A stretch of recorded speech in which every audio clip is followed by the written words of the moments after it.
thought it was ridiculous that Kuwait was holding the loans as leverage over their heads after they saved Kuwait from Iran. But two, they wanted the Kuwaitis to stop stealing their oil and dumping it on the open market because Kuwait, with the encouragement of the United States, was seeking to drive oil prices down below $14 a barrel.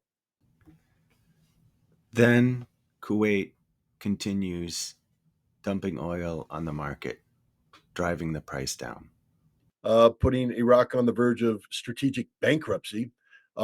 Iraq went to the Arab League in July of 1990 and begged them. They said, "Stop this. This is economic warfare. It's destroying Iraq. If you don't stop it, we're going to have to do something about it." Well, they didn't stop it.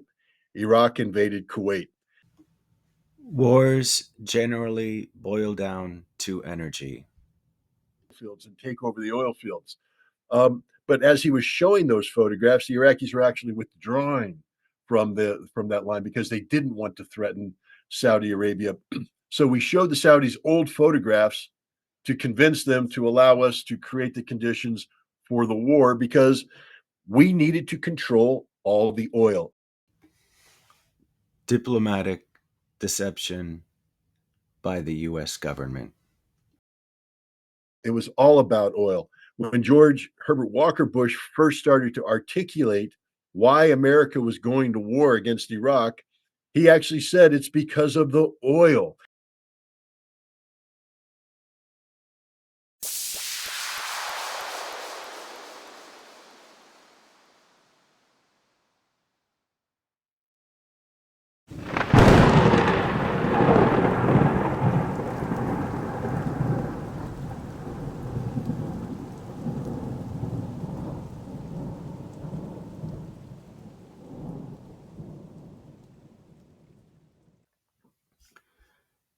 Today, we have listened to excerpts of Scott Ritter, who was referring to the Gulf War, an armed conflict between Iraq and a 42-country coalition led by the United States.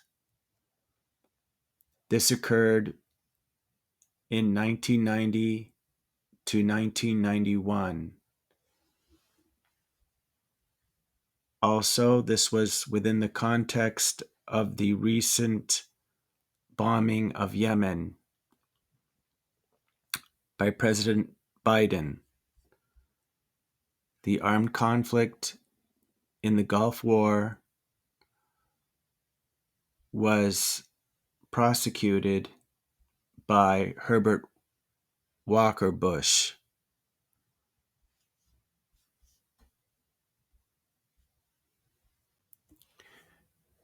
Thank you for listening to today's podcast.